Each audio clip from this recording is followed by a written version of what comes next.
Terima kasih untuk waktunya, saya boleh bercerita tentang ya sedikit perjalanannya yang saya bingung mulainya dari mana. Tapi kayak setahun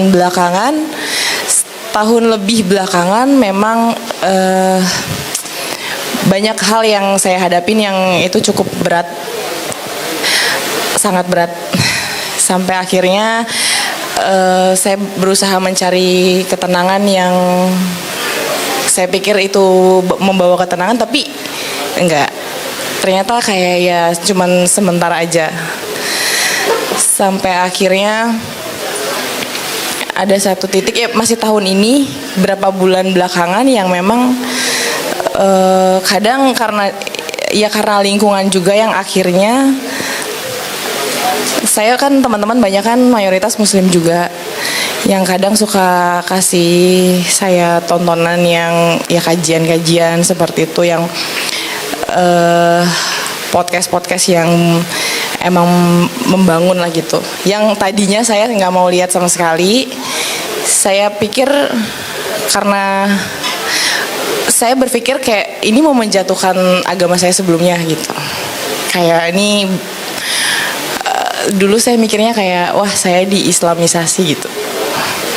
Tapi kok kenapa hatinya malah penasaran gitu, kayak emang bener gitu ya.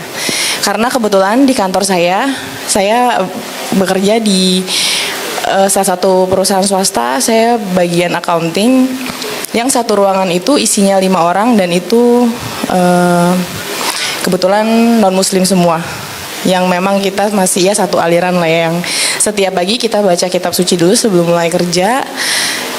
Itu baca satu pasal dan bacanya bergantian ayatnya gitu, setiap hari seperti itu.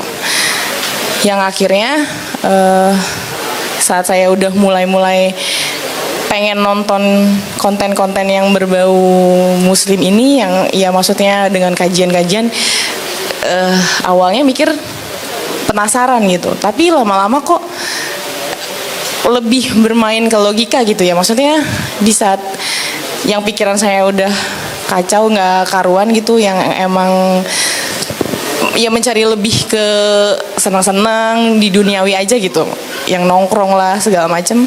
Akhirnya terakhir pokoknya saya nonton yang kontennya Kak Kesha ini sama Kodondi, yang di situ itu dikupas banget tentang konsep ketuhanan yang setiap pagi saya baca itu. Yang akhirnya pas saya sore nonton, saya bilang sama teman saya yang kasih link itu ke saya bilang tadi pagi ini saya baru nonton ini, saya baru baca ini. Oh ternyata maksudnya kayak gini. Yang akhirnya jadi, oh iya ya kok kayak gitu ya. Oh ternyata mencari ketuhanan tuh harusnya kayak gini ya. Cuman saat itu kalau saya mikir mau mendalami Islam, karena kebetulan keluarga saya juga mayoritas Islam. Jadi dari kecil udah terbiasa dengan yang ngelihat keluarga saya sholat, dan saya pun pernah belajar juga waktu zaman kecil. Puasa juga bulan Ramadan suka, saya ikut-ikut lah. Iya. Yang akhirnya saya setelah lihat videonya Kak Kesha, yang akhirnya oh kayaknya ini damai juga ya gitu. Maksudnya toh emang saya juga taunya muslim di keluarga saya pun baik-baik aja gitu, nggak yang seperti orang-orang nggak kenal Islam yang sering ngomong ke saya yang mereka tuh begini begitu, yang jelek-jelek. Tapi satu hal yang saya takut itu justru orang-orang di ruangan kantor saya itu, di bagian divisi saya itu, karena mereka itu cukup fanatik dengan keyakinannya mereka gitu, yang menurut saya kayak lebih menyeramkan saat saya bilang saya mulai belajar Islam gitu. Kayak belum siap. Yang akhirnya pelan-pelan saya cari, saya belajar, sampai akhirnya memantapkan hati yang saya bilang ke teman saya yang sering kirimin saya link kajian, saya bilang kalaupun misalnya saya mau belajar Islam, saya mau disyahadatin sama Kodondi ini. Ya, bisa nggak ya kira-kira? Yang tadinya sebenarnya saya tuh cuma ngucap kayak gitu, kayaknya nggak mungkin gitu. Secara kan dia, maksudnya Koko Dondi kan kebetulan sibuk pasti, kayak nggak mungkin. Dan teman saya DM Koko Dondi yang akhirnya dibales, yang saya nggak nyangka kan, kok jalannya ada ya gitu. Iya, kok dikasih ya jalannya, yang saya pikir kayaknya nggak mungkin gitu. Yang saya akhirnya udah janjian, akhirnya datanglah ke Kodondi yang dijelasin sedemikian rupa, yang saya cuma pengen meyakinkan di diri saya kalau ini hal yang benar yang saya pilih kali ini gitu. Iya, konsep ketuhanannya yang sebenar-benarnya gitu, yang emang karena memang Islam itu tuh tenang, membawa ketenangan nih, bener-bener yang tadinya tuh saya kacau banget, yang emosinya juga susah dikontrol ya, yang sekarang ya alhamdulillah bisa pelan-pelan mereda. Masuk Islamnya ada berapa lama? Saya baru 2 bulan kebetulan. Iya, mau jalan 2 bulan lah ya. Tapi keluarga setelah masuk Islam gimana? Nah, itu dia Pak. Paling berkesan atau paling Belum lama ini saya Belum lama ini kebetulan kan memang ada masalah, yang kinerja saya pun di kantor agak menurun memang sebelumnya, karena itu dia yang setahun lebih masalah saya itu akhirnya kinerja saya agak drop, agak down. Yang akhirnya saya belajar mengenal Islam ini setelah mualaf. Teman-teman kantor saya, seruangan saya ini nih yang memang agak fanatik dengan keyakinannya, mulai kepo kayaknya, mulai penasaran. Kayak satu hari mereka sempat ngelihat tas saya bawa mukena. Di situ mereka udah mulai, ya maksudnya memang udah diem-dieman dari awal gitu ya, memang udah agak ada masalah lah di ruangan. Ditambah lagi mereka tahu seperti itu, akhirnya tambah oh kok lu gara-gara hal lain bisa ke muslim gitu ya gitu. Sepemikiran mereka mungkin ya, yang akhirnya satu hari udah pecah banget mungkin ya.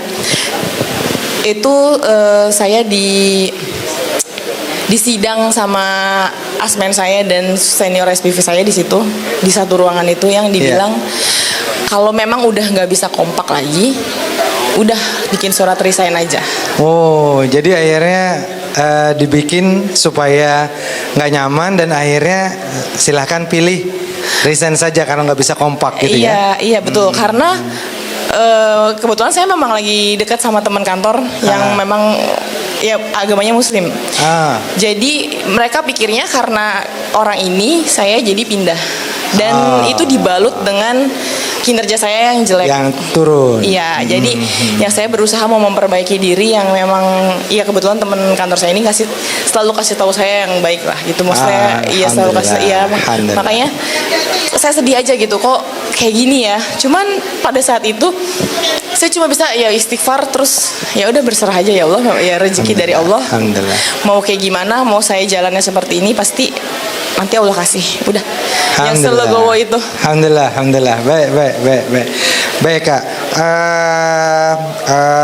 Momentumnya sudah dapat. Mudah-mudahan ini jadi sebuah motivasi buat teman-teman. Kita dengarkan satu lagi dari Kak Kesha. Apa namanya? Hal yang sangat krusial itu adalah momentum apa yang buat Kak Kesha itu bisa hijrah dan total. Silakan Kak Kesha. Oh, pakai telepon, tepuk tangan dulu ya. Hai. Assalamualaikum warahmatullahi wabarakatuh. Selamat malam semuanya. Tadi pertanyaan boleh diulang, maaf. Yang membuat Kak Kesha itu benar-benar klik kemudian hijrah total. Oke, sebenarnya untuk perjalanan saya bisa memeluk agama Islam ini prosesnya cukup panjang ya Pak. Prosesnya itu 4 tahun saya pelajarin, saya cari semuanya. Sebenarnya sebelum 4 tahun itu, di tahun kedua saya mempelajari tentang agama Islam dan mencari tahu tentang agama Islam, itu saya masih ada keganjalan di hati saya. Iya betul. Tadinya di tahun kedua saya sudah belajar, sudah mencari tahu, ingin bersyahadat, itu nggak jadi. Oh, maju mundur. Iya betul. Terus tahun ketiga ada pergejolakan di hati saya.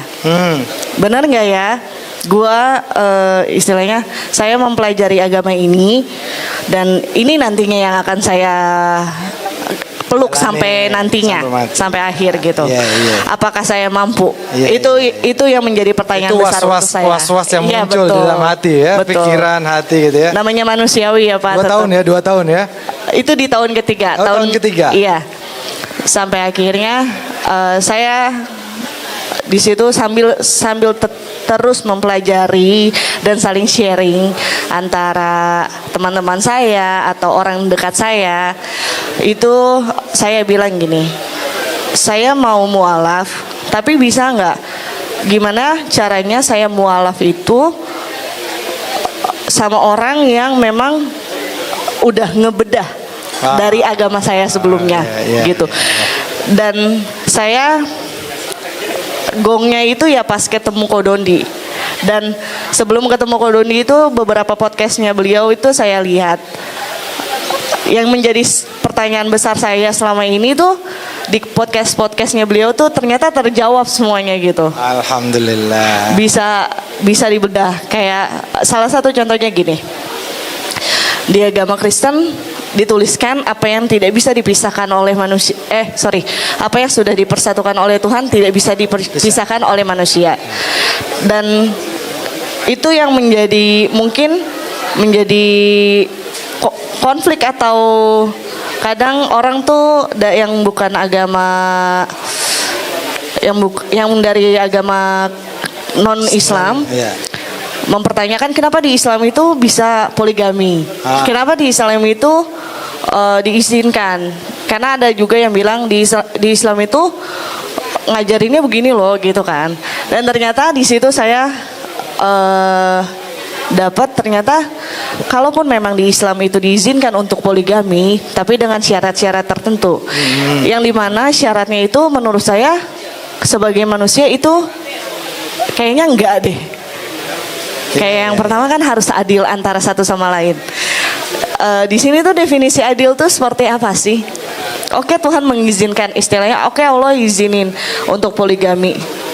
Dan tapi namanya kita manusia biasa harusnya berpikir, oh iya di Islam walaupun diizinkan tapi dengan ada syarat-syaratnya itu yang harus dipenuhi, betul.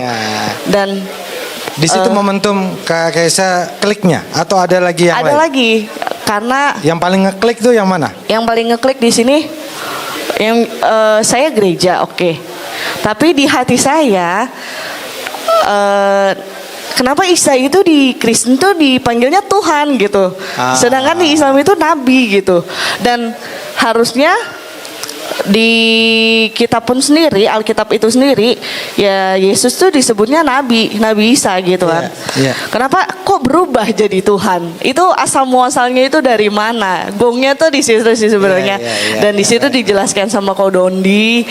Oh oke, benar. Ternyata yang jadi pertanyaan saya selama ini tuh, yang jadi kegelisahan hati saya selama ini tuh benar gitu loh. Kenapa saya akhirnya kok nggak nyaman di agama saya yang sebelumnya? Kok saya lebih gongnya lagi gini. Sebelum saya memeluk agama Islam, saya tuh kadang di motor suka sambil naik motor, di dalam hati saya tuh saya kayak ngucap lafal Arab gitu, yang artinya sendiri saya nggak tahu sebenarnya gitu ya. Loh, kok tiba-tiba ngucap muncul gitu? Kok tiba-tiba muncul? Dan itu bukan sekali dua kali. Pengulangan, sering. Iya, sering. Di saat saya naik motor, kok ngomong sendiri gitu. Habis saya ini sih kayaknya emang hidayah ya? Iya, udah panggilan. Dan ada momentum juga di mana saya itu dapat mimpi. Di mimpi itu saya dapat pertanyaan gini, mau kamu kemana? Kamu harus bisa nentuin mau kamu itu apa jangan jangan kayak sekarang ini. Iya. Karena kan ya emang itu 4 tahun proses saya untuk belajar akhirnya mengenal gitu iya ya. belajar dan mengenal agama Islam itu kan saya benar-benar pure, saya nggak ke gereja. Oh, tinggalin semuanya berarti betul, ya. jadi emang benar kalau kita mau ini menurut saya ya Pak, kalau kita mau mempelajari sebuah agama itu kita nggak boleh condong ke agama satu dan agama satunya. Di itu tuh kita harus benar-benar netral dan kita benar-benar cari, oh benar nggak sih? Nah, ya namanya kita juga manusia, pasti tetap lah kita pakai logika lah gitulah. Baik Mbak Kaisa, terima kasih. Alhamdulillah ada beberapa clue yang menarik dan buat saya dari cerita Mbak Kaisa itu adalah Allah sudah kasih hidayah dan hidayahnya itu bentuknya macam-macam. Salah satunya adalah tanpa diperintah, tanpa disuruh, hati nuraninya mengucapkan kalimat-kalimat yang itu kalimatnya ngalir sendiri tanpa ada sebuah perintah. Dan itu adalah bagian dari kecintaan Allah kepada kita, wabil khusus kepada Mbak Kaisa. Saya rasa cukup ya. Baik, kita aplaus dong buat Mbak Kaisa dong, sama Mbak Ria. Baik, terima kasih semuanya. Kita langsung dengerin interaktif dengan Koh Dondi. Tapi untuk yang mau mualaf sekalian di situ. Oh, alhamdulillah. Baik, saya minta maaf. Setelah Koko menyampaikan interaktifnya, kemudian kita tutup dengan sambil berjalan nanti ada pembagian bingkisan atau pembagian sesuatu dari Yayasan Cinta Quran kerjasama dengan Yayasan Pembina Mu'alaf At-Tauhid. Kita dengarkan yang akan disampaikan oleh Kokoh Dondi. Kita sambut Koh Dondi bersama-sama dengan aplaus yuk. Bismillahirrahmanirrahim. Sambil duduk kali ya. Assalamualaikum warahmatullahi wabarakatuh. Alhamdulillahirrabbilalamin. Wassalatu wassalamu ala rasulillah. Saya senang sekali pada malam hari ini ketemu dengan wajah-wajah yang berkesan buat saya gitu ya. Berkesannya kenapa? Karena orang-orang yang di depan saya ini kebanyakan orang-orang yang pernah pada bengong gitu mukanya di depan saya. Ayo ngaku siapa yang bengong ketemu saya. Kenapa bengong? Karena kita waktu itu berdiskusi dan mungkin ada beberapa hal yang teman-teman di sini ada yang belum diketahui, diketahuinya di tempat kalian bersyahadat. Alhamdulillah ya. Jadi senang sekali. Jadi orang-orang yang ketemu saya ini muka-mukanya masih ingat saya. Reaksinya bagaimana gitu. Ada yang sampai teriak-teriak begini, hore gitu. Orang bersyahadat teriak-teriak hore gitu coba. Ya, ada juga tadi saya juga sangat-sangat terkesan, saya langsung tadi terharu ketika melihat adik kita ya, saudara David dari Sumatera Utara, dari Medan, yang ketika itu datang ke tempat saya minta untuk disyahadatkan. Dia sudah bawa tas ransel. Tas ransel isinya apa? Baju. Kamu mau kemana? Mau minggat? Pak, kalau saya syahadat sekarang saya udah gak boleh pulang ke rumah, kata gitu. Hah? Kaget saya. Begitu? Iya. Ternyata benar, setelah dia bersyahadat hari itu, ya hari itu juga dia sudah terbuang dari rumah. Karena ketika dia keluar dari rumah, orang tuanya sudah bilang, kamu kalau keluar dari rumah masuk Islam, kamu sudah bukan anak kami lagi. Kata orang tuanya begitu ya. Tapi dengan tekad yang kuat, David datang ke tempat saya, akhirnya bersyahadat. Terus setelah bersyahadat kemana? Ke rumah Quran kita ya, ke rumah Quran kita yang ada di Cibinong. Alhamdulillah tadi kita sudah melihat David sudah bisa membaca dan menghafal Al-Quran. Keren nggak? Keren. Pada pengen nggak seperti David? Harus pengen dong ya. Saya aja belum bisa seperti David gitu. Saya juga ngiri sama David. Ya, tapi alhamdulillah setiap orang diberikan kesempatan berbeda-beda, tetapi jangan sampai kita buang kesempatan yang disediakan oleh Allah Subhanahu wa taala ya. Tadi yang bersama David di sini siapa tadi yang namanya? Ari ya. Saya belum ketemu sama Ari ya, baru kali ini saya ngeliat Ari, saya cuma waktu itu ngeliat fotonya aja. Ari juga seorang pemuda yang masuk Islam dari NTT ya, betul ya? Sulawesi mana? Makassar ya. Dikirim oleh orang tuanya ke rumah Quran kita yang di Cibinong. Alhamdulillah dia juga sudah menghafal Al-Quran ya. Nah, buat teman-teman yang duduk di sini ya, yang mungkin belum bisa seperti David karena kesibukan, pekerjaan dan lain-lain, kita semua tahu lah ya. Tapi tolong diusahakan, kita perjuangkan supaya kita bisa cepat membaca Quran dan insya Allah bisa hafal Quran ya, step by step. Tapi kalau yang udah agak lama berbulan-bulan jangan didiemin aja gitu ya. Ayo mulai. Yang mau yang mau ngaji di rumahnya masing-masing tinggal informasi ke Suci ya. Masih ada nomornya Suci kali ya. Informasi ke Suci, saya mau guru privat 1 minggu 2 kali, orang nggak bayar kok ya. Kalau misalnya sibuk kerja, ambil waktu malam bisa. Ambil waktu malam ya, bisanya jam berapa, disempatkan dalam waktu 1 minggu 2 hari, kita yang bayar. Teman-teman di sini nggak usah bayar, kita yang bayar. Kita sediakan guru ngaji di rumah seminggu 2 kali, 1 kali pertemuan 90 menit.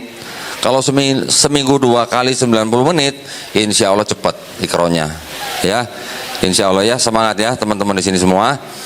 Nah, perlu saya beritahukan sekali lagi di sini, mungkin tadi sudah diinformasikan.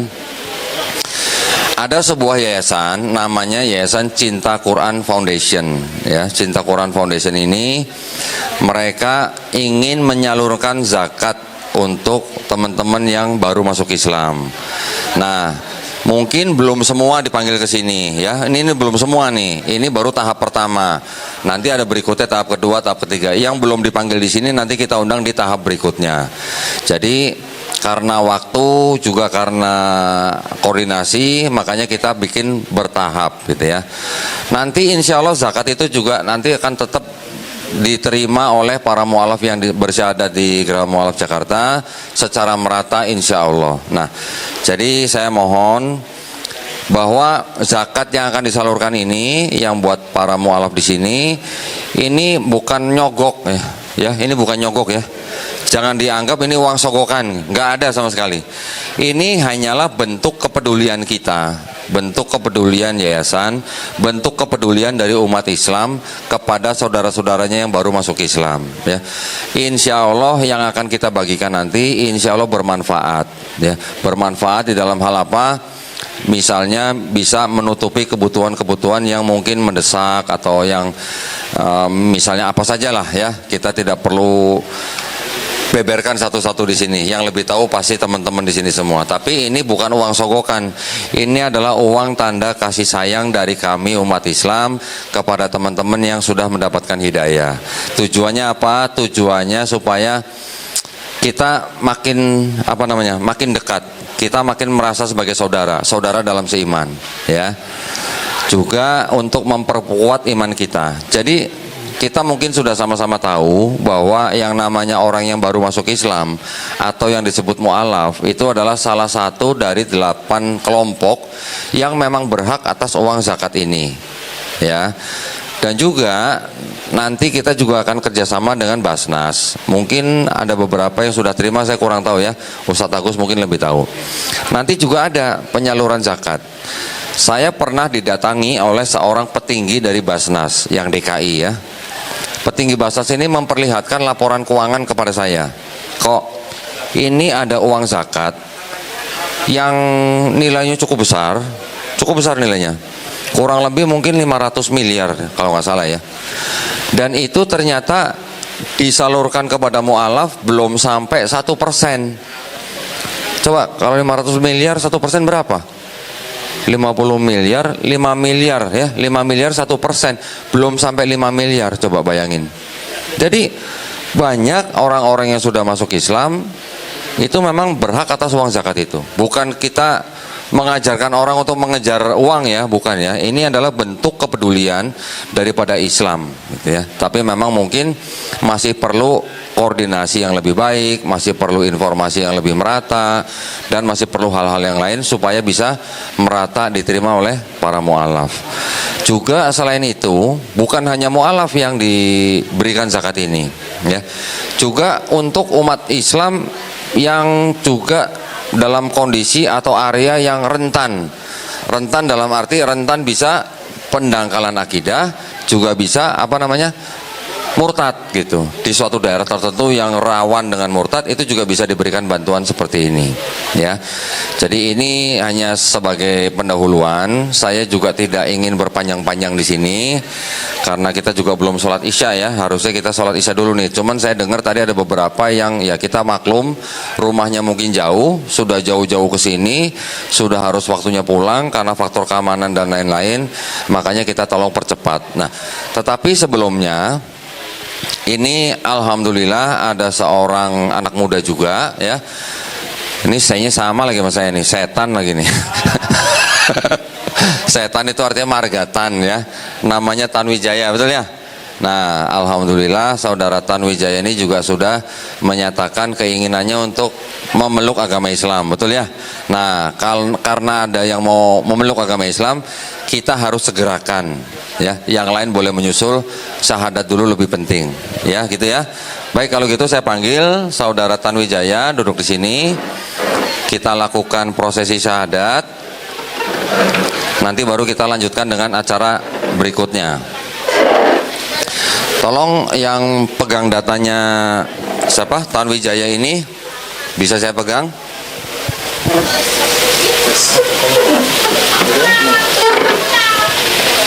Ya. KTP aja. Coba. Tes. KTP sama fotonya. Oh, fotonya kekecilan. Atau kan nanti fotonya tempel sendiri deh. Ya, ini aja. Namanya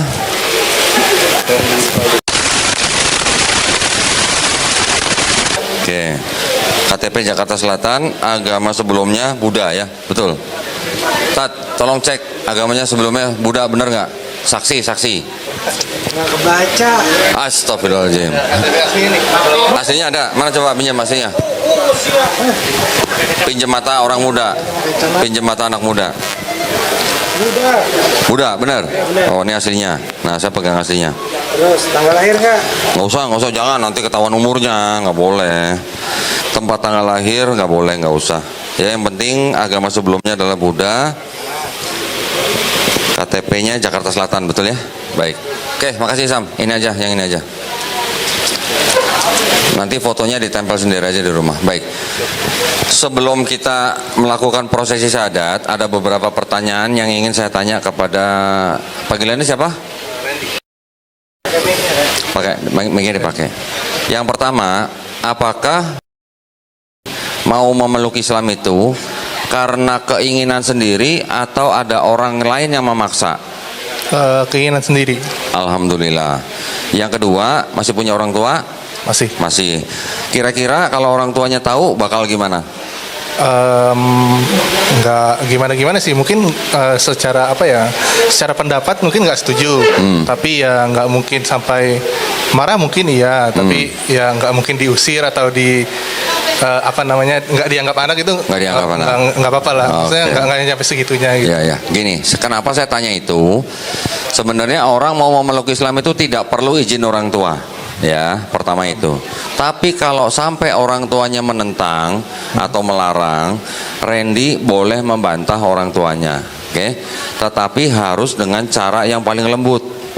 Itu pesan saya, ya. Kalau sebelum ini Randy kepada orang tuanya sudah hormat dan sayang, setelah bersyahadat nanti Randy harus lebih hormat, lebih sayang kepada orang tuanya. Siap. Ya. Jadi boleh membantah tapi harus dengan cara yang paling lembut. Oke. Yang ketiga, di dalam Islam itu ada syariat, ya. Setelah bersyahadat itu nanti ada sholat, zakat, puasa, haji jika mampu. Yang jika mampu cuman hajinya ya, bukan sholatnya ya. Oke. Dibedakan ya. Yang jika mampu hanya hajinya, sholatnya, zakatnya, puasanya itu wajib, ya. Apakah Randy berjanji untuk melakukan syariat-syariat tersebut? Ya, berjanji. Alhamdulillah. Baik, kalau begitu tidak ada lagi yang bisa menghalangi Randy ini untuk memeluk agama Islam. Dan sebelumnya apakah sudah pernah mendengar tentang kalimat syahadat, 2 kalimat syahadat? Sudah pernah. Sudah pernah? Ya. Sudah paham artinya? kurang lebih. Kurang lebih. Ya. Sudah mengimani bahwa Tuhan itu cuma satu. Ya. Ya, dan Nabi Muhammad SAW adalah utusan dan hamba Allah. Sudah mengimani? Sudah. Alhamdulillah. Baik, kalau begitu kita langsung lakukan prosesi syahadat. Teman-teman yang ada di sini semua menjadi saksi ya pada malam hari ini. Kita berjabat tangan. Randy ikuti 2 kalimat syahadat yang akan saya ucapkan dalam bahasa Arab. Nanti dilanjutkan dengan terjemahan bahasa Indonesia. Ya, sudah siap? Siap. Bismillahirrahmanirrahim. Asyhadu alla ilaha an la ilaha illallah illallah wa asyhadu anna Muhammadan Rasulullah. Aku bersaksi tiada Tuhan yang layak disembah selain Allah. Dan aku bersaksi Nabi Muhammad adalah utusan Allah. Alhamdulillah, sah ya. Allahu Akbar. Allahu Akbar.